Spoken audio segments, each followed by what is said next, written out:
Muy bien, tema álgido, por supuesto, nos interesa mucho a todas y todos. Tema estructuralmente político, ideológico, sí. Es el tema de las pensiones y del sistema de pensiones que se está discutiendo en el Parlamento actualmente en el país. Y para hablar de ello, ¿qué es lo que hay detrás de este tema realmente? Estamos con Recaredo Gálvez, investigador de la Fundación Sol. Recaredo, bienvenido a este Living Ciudadano. Muchas gracias por la invitación, Freddy. Comencemos con el siguiente titular, ¿no? Y explicamos qué significa todo esto. Cámara aprueba idea de legislar proyecto de reforma de pensiones con respaldo de demócratas, ¿no? Esto ocurrió el día de ayer, pero no se llegó a la votación para ese 6% de 3 y 3, como esperaba al menos el gobierno. Había ido bajando la expectativa del gobierno, pero ni una así, ¿no? Ni con la propuesta que había señalado el presidente Piñera en su momento, se logró los votos de la derecha y también de los que se autodenominan como centro, entre otras diputadas y diputados, ¿no? Así es. Recaredo, ¿qué esconde decíamos, ¿no? Este álgido debate que se está dando en el Parlamento? ¿Qué hay detrás de la modificación del sistema de pensiones que se pretende? Desde el punto de vista que tenemos en la Fundación Sol, lo que acá está detrás son los intereses del gran capital de nuestro país. Principalmente estamos hablando en concreto de aquellos grandes grupos económicos. ¿Por qué? Porque hoy el fondo de pensiones, que es equivalente a algo así como el 60% del Producto Interno Bruto, a diciembre del año 2023, según los datos de la propia Superintendencia de Pensiones, estamos hablando de más de 188.000 millones de dólares. Claro. Y eso está invertido en empresas, en bancos y en distintos instrumentos financieros que operan en nuestro país y en el extranjero. Sí, porque a grandes rasgos, ¿qué hacen los administradores de pensiones? ¿No? Toman el dinero de los trabajadores y lo invierten en el sistema financiero. Claro, y esa inversión equivale en promedio, como tú dices, de los últimos 2 años, 70% más o menos, porque bajó el año pasado un poco, ¿no? Pero estamos hablando de casi 200.000 millones de dólares, ¿no?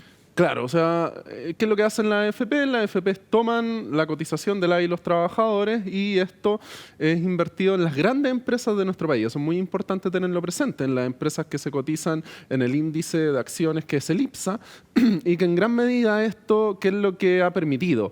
Ha permitido de que empresas que se han coludido, que hemos conocido públicamente o que han financiado de forma no legal a distintos partidos o incluso también a candidaturas, como ha sido Sokimich, como ha sido Penta, ¿verdad? O incluso la papelera CMPC, sean empresas que reciben inversiones desde el ahorro previsional de las y los trabajadores. Claro, porque por ley, aunque los fondos se señalan que son tuyos, uno no tiene la potestad para saber dónde los invierte, ¿no? Tiene que ser estas AFP las que lo invierten donde ellas estimen conveniente. Así es, la ley hoy en día lo que en cierta forma permite es que haya un nivel muy escaso de participación, que es la elección del fondo. Y según la elección del fondo, ya sea del fondo A hasta el E, a la persona, al trabajador o trabajadora, se le comenta de que esto va a estar invertido, su ahorro, en empresas que pueden tener más o menos riesgo. Y eso también es súper importante, claro, que cuando estamos hablando de este esquema de inversión, el ahorro de las personas está sometido a un riesgo, es decir, pueden haber pérdidas y al mismo tiempo puede haber una rentabilidad. Pero ahí es muy importante que nos detengamos, porque quienes defienden el sistema de AFP, en lo que se amparan es en que ha logrado históricamente, si miramos el fondo C y analizamos su rentabilidad, ha logrado un resultado que es bastante importante, bastante positivo. Pero ¿qué es lo que pasa? Que lo que tenemos que mirar no es solo la rentabilidad, lo que tenemos que mirar es el monto de las pensiones que se pagan. Y cuando vemos el monto de las pensiones que se pagan, podemos tomar el último dato que publicó la Superintendencia de Pensiones y las pensiones autofinanciadas para aquellas personas que estuvieron cotizando al menos entre 35 y 40 años, que no podríamos decir que es un rango bajo de años cotizados, apenas la mitad de esas personas apenas alcanza un monto que ronda los 250.000 pesos. Entonces, realmente ahí tenemos un problema. O sea, independiente de la rentabilidad, independiente de que este ahorro acumulado se esté invirtiendo en el mercado financiero, las pensiones no alcanzan. Ese es el problema. Perfecto. Se señala también que de parte de la oposición que esto estatizaría de alguna manera dineros que son de todas las trabajadoras y trabajadores, ¿no? Y está este lema de con mi plata no.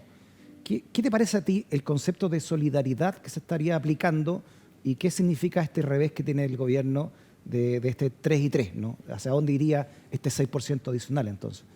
Claro, o sea, si estamos de acuerdo en el diagnóstico de que las pensiones son demasiado bajas, no son suficientes para vivir en la vejez, la pregunta lógica es cómo podemos revertir esa situación. Y desde el punto de vista de nuestros estudios y de la experiencia comparada, al menos en más del 90% de los países del mundo, existen esquemas de pensiones contributivos, solidarios, que incorporan elementos del reparto. O sea, cuando se dice que los sistemas de reparto en el mundo están quebrados, etcétera, eso es muy difícil de comprobar con la realidad, porque lo que ocurre en la mayoría de los países del mundo, incluso estos países que llamamos países desarrollados, es que existen sistemas de pensiones solidarios y que en gran medida eso permite que las personas que cotizan, y los trabajadores, puedan al menos tener un elemento que es clave, que en este sistema está muy por el suelo, que es el conocimiento de la tasa de reemplazo. Es decir, cuánto voy a obtener como pensión en relación a mis últimos sueldos, qué porcentaje voy a recibir. Claro. Oye, a mí me llama la atención algo, Recareo, que no entiendo en esto, ¿no? Porque puede ser una victoria a lo pirro del gobierno, esto de idea de legislar, si finalmente se le termina dando más dinero a un sistema que lo que ha hecho finalmente es dejar con mucho júbilo al sistema financiero más que a las personas, ¿no? Claro, o sea, acá estamos viendo que el gobierno generó o ha llegado a una reforma que es muy parecida a la que el gobierno anterior había estado también tratando de procesar y que en este sentido podríamos terminar teniendo más cuentas individuales. Y es muy importante que todos y todas sepamos de que las cuentas individuales son el centro de este asunto, porque al final es lo que administran la AFP. Y estas cuentas individuales son en gran medida las que van a terminar siendo invertidas en el mercado capital, en las grandes empresas de nuestro país, beneficiando a los grupos Lux, Sigmata, Angelini, el grupo, o también a Sokimichi, Ponce Lerú. Entonces, en gran medida, acá la pregunta que nos podemos hacer es realmente, ¿queremos un sistema de pensiones que pague pensiones suficientes para la vejez, para que no se enfrenten problemas en los hogares? Porque al final no podemos aislar a la persona que recibe una pensión de 200.000 pesos o incluso mucho menos del hogar en el que vive. O sea, esto afecta a todas las personas, no es algo que afecte solo a quienes están jubiladas o pensionadas. Y hoy día puede que este gobierno termine con más cuentas individuales, reforzando esta lógica que ya tenemos hace más de 40 años, que es una lógica que está fracasada. ¿Por qué? Porque las pensiones no alcanzan. Oye, en medio de la discusión que se conoció ayer, que se dio ayer en el Parlamento, hay un punto de vista que pone el diputado Ibáñez, presidente de Convergencia Social, el partido del presidente de la República, sobre las sillas musicales, que es un tema también que ha analizado recientemente la Fundación Sol. Escuchemos lo que dijo en ese hemiciclo el diputado Ibáñez, lo conversamos contigo, Recareo. A ver, un año entero de debate y me gustaría decir algunas cosas como son.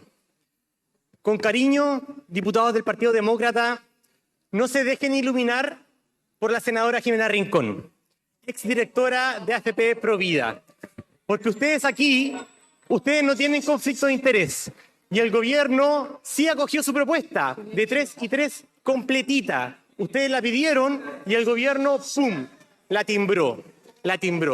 Entonces, ¿por qué rechazar que no los obliguen a traicionar su palabra empeñada? Bueno, Diego Ibáñez, lo decíamos, presidente de Convergencia Social, hablando de un tema que ustedes justo traían también, ¿no? Que era una gráfica sobre precisamente la senadora Jimena Rincón, que había sido directora también de una AFP, en este caso Provida, ¿no? Claro, acá se da una situación interesante porque antes de ser directora ella también estuvo en la superintendencia, como podemos ver en la gráfica, en la superintendencia de seguridad social, ¿ya?, entre el 2000 y el 2005. Luego de eso fue directora de AFP Provida y luego volvió a un cargo en el gobierno como ministra del Trabajo y Previsión Social. Todo muy vinculado. Acá, más allá de todo lo que se podría... O sea, anduvo siempre en el rubro. Claro, estuvo dentro del giro. Todo lo que uno podría especular respecto de qué ocurre, quizás es algo que no es tan atractivo como lo que en concreto esto puede significar. Y en concreto esto significa que una persona que estuvo en el ente regulador, luego pasó a los organismos regulados y luego volvió a un ente de política pública, en este caso el ministerio, que tiene que ver también con la materia.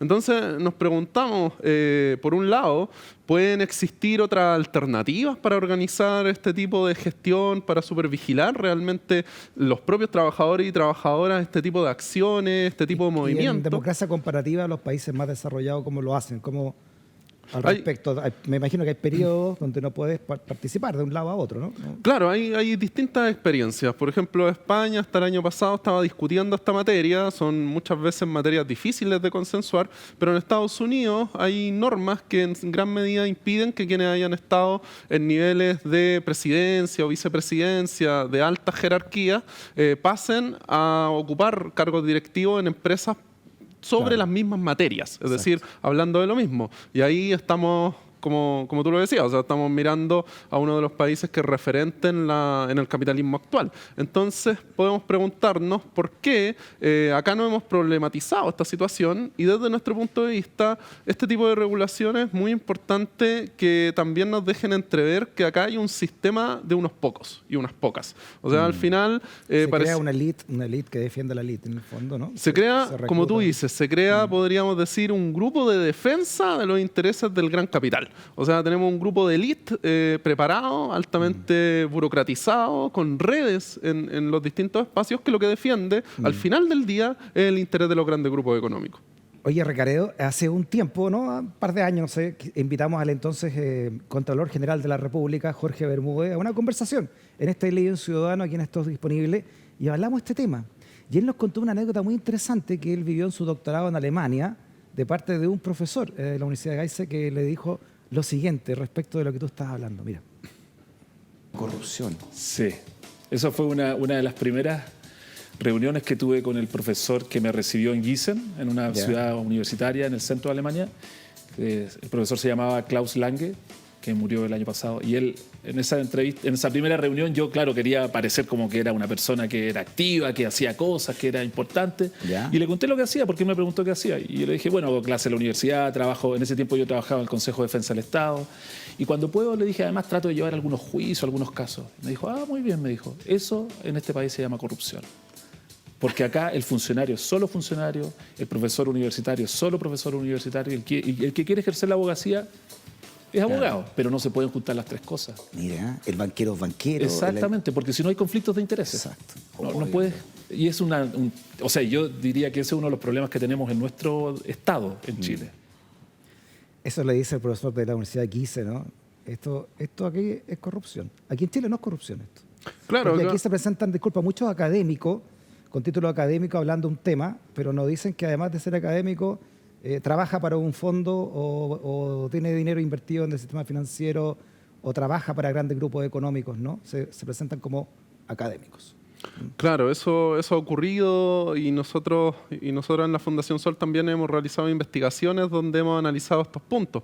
Por ejemplo, en el ámbito académico esto suele ocurrir, hay también en distintas áreas de las cosas donde uno lo que va viendo es que se genera, más allá de la conducta individual de personas que se pueden identificar, pareciera, como tú lo mencionabas anteriormente, que este es un grupo de élite. Es decir, es un Claro. grupo que está preparado, es un Y grupo que presentan también como se conoce. Como expertos, ¿no? Y se Nosotros presentan somos como expertos, pero también son parte o fueron parte recientemente de los grupos de poder o de interés a los cuales están defendiendo como expertos, ¿no? Claro, y Eso no se conoce públicamente. Claro, O al menos y se en entender. apariencia hay una neutralidad en las opiniones que se dan, pero al final de cuentas, como se graficaba recién en lo que decía el excontralor, lo que has dicho tú, acá realmente no hay neutralidad, hay una posición. O sea, es difícil que alguien que haya sido director o directora en empresas a través del mandato de la AFP o de las propias AFP no tenga una posición favorable respecto a lo que ahí se hace. Claro. O sea, por algo ocupan esa alta Como el jerarquía. caso de Inostroza, que como ustedes también tienen una gráfica, ¿no? Que se presentaba como ex superintendente de salud, pero a la vez era miembro de una AFP, era directivo de una AFP. Claro, De una ISAPRE, perdón. de una ISAPRE, claro. Entonces, ahí tenemos otro ejemplo, un ejemplo también reciente que es interesante, tiene que ver con la ex ministra del Trabajo, María José Saldívar, que hoy día está en la lista de la AFP también para poder ser parte de los directorios de las empresas en las cuales las AFP invierten. Entonces, al final volvemos a la pregunta, ¿qué pasa en estas altas jerarquías del sistema público cuando tenemos, quizás podríamos pensar en carrera funcionaria, podríamos pensar en otro tipo de estructura para ocupar estas jerarquías, Sí. pero al mismo tiempo qué es lo que desde el mundo del trabajo y los trabajadores pueden hacer para velar por su ahorro, y nosotros queremos en primera instancia pensar en un sistema que sea solidario y que tenga como objetivo realmente financiar buenas pensiones. Suficiente. Interesantísimo tema ciudadano, ¿no? Y también la responsabilidad de los medios de poner un asterisco, ¿eh? Ya, es académico, decano de la facultad tanto de una universidad prestigiosa del país, un asterisco, pero también trabaja para tantos fondos o trabaja para el grupo económico tanto, ¿no? Sobre todo si cuando el tema sobre el cual está escribiendo o defendiendo públicamente tiene que ver precisamente con el trabajo privado y no con el académico, ¿no? Así Porque es. aquí se puede hacer, como dijo Jorge Bermúdez, y aquí no es corrupción. Claro, sí, es Como en otras importante aquello. Es importante que la información sea transparente y que en gran medida también hayan acciones colectivas desde el mundo del trabajo, creemos nosotros. O sea, las organizaciones sindicales, organizaciones sociales, populares, en gran medida debiesen tener cosas que plantear en estos temas, debiesen estar más cercanas a esta situación y también no pensar que solamente esta élite es la que está dedicada a gobernar y puede hacerlo. Recareo a nombre del equipo, muchas gracias por tu presencia acá. Saludos a la Fundación Sol, ¿no? Felicitaciones por todo este trabajo también que hacen en beneficio de la discusión ciudadana. Invitado, si quieres este verano a estar acá, seguiremos nosotros con el programa en febrero, ¿eh? Muchas gracias a Por si ustedes. andas por acá. También felicitaciones por el programa, el espacio de conversación de estos temas que, como vemos a veces en el mainstream, los grandes medios que se llama, por los auspicios también pareciera que no los toman tan en serio o tan en profundidad como hace falta. Que esté muy bien. Hasta la próxima. Gracias. Fue el programa de hoy, se nos acabó. Conversaciones necesarias, por supuesto, dentro de este living ciudadano del Chile que estamos escribiendo. Hasta la próxima, que esté bien. Chao.